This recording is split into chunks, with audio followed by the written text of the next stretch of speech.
The other thing that I'm doing is a little challenge with some of the teachers on YouTube every day in August.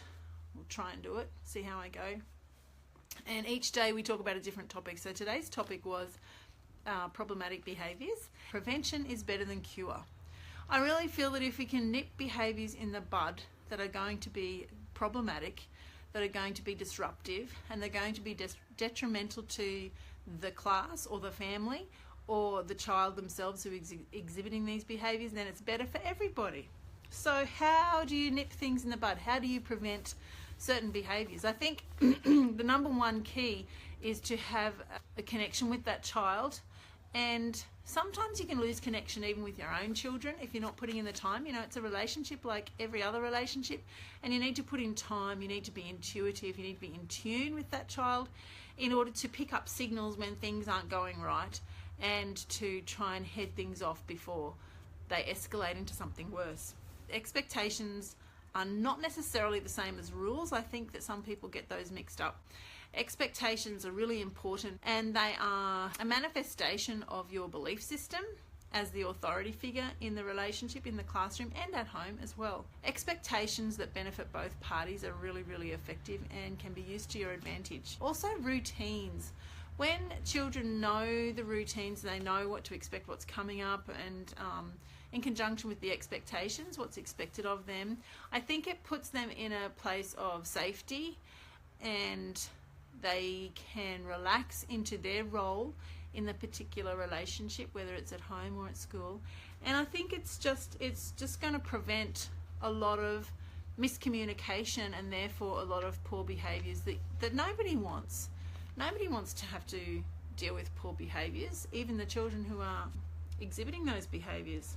As far as specific things go, I always, in the classroom and at home, I always try and use humour. If I can alleviate a situation by using humour and connecting with that child on a different level and trying to just sort of redirect that behaviour before it escalates, I find that to be really, really effective.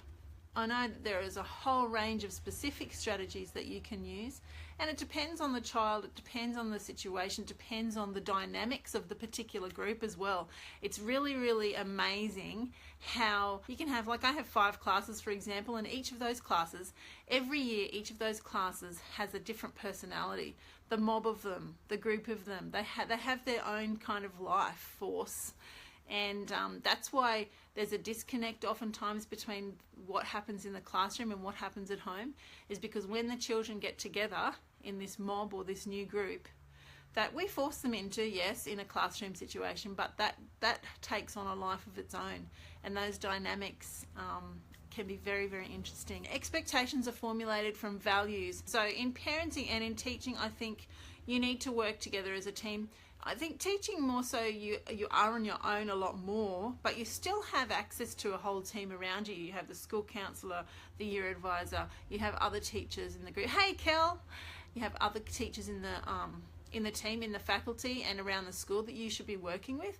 And with parenting, I know that everybody's family dynamic is different, but if you can work with the other parent, even if there's a separation or a divorce or whatever, if you can work as a team with the other parent, I think that makes so much of a difference, truly. And we were really lucky in our marriage. We were married for 6 years before we had children, and we're both teachers as well. So we had lots of opportunity to sit back and observe all the other parents in our life and criticise them.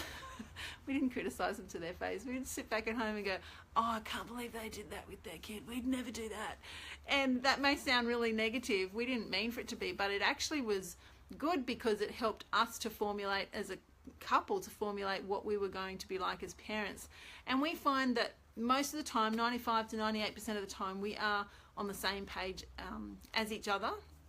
And so we work together as a team. When you can do that, if you can do that, it's like a force to be reckoned with. The values that you hold dear, and they are formulated all throughout your childhood and throughout your own schooling as well. You may not realise it, but those values are what end up becoming your expectations with your own children and in your classroom. And I think that the expectations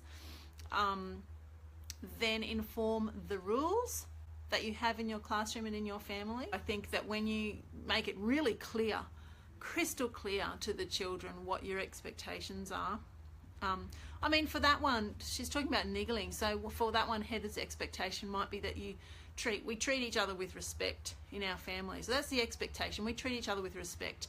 And then the rule might be that you don't call your sister names, or you don't call your brother names. See the difference between expectation and rules? So expectation, we always show respect to one another, and then the different ways that can happen become the rules. So problematic behaviours, I think many of them can be nipped in the bud. Prevention is way better than cure. As the grown-up in the situation, and we are the grown-ups both as the parent and as the teacher, and I think that sometimes we can forget that, and we can be dragged into this emotional tug-of-war with teenagers especially, and we can't allow ourselves to do that. We need to be the grown-up. We need to be the more mature one. I look very serious talking about all this sort of stuff. Someone tell me a joke. This is crazy. Anyway, you guys, so that was the challenge for today. I learned that it's good to do something challenging today. I did a really massive challenge today, and I walked up a headland and it was rewarding because the view was awesome. Same with kids. I think that we go through challenges with our children and with our students, and at the time we kind of feel really, really dragged down and like deflated sometimes, but it's worth the effort. Anything that's worthwhile is going to require effort. Yeah, my tip for problematic behaviours is prevention is better than cure. So I'm going to leave you guys with that because I've got to go and make dinner now, and I hope you all have had a great day. We'll see you later. See you tomorrow.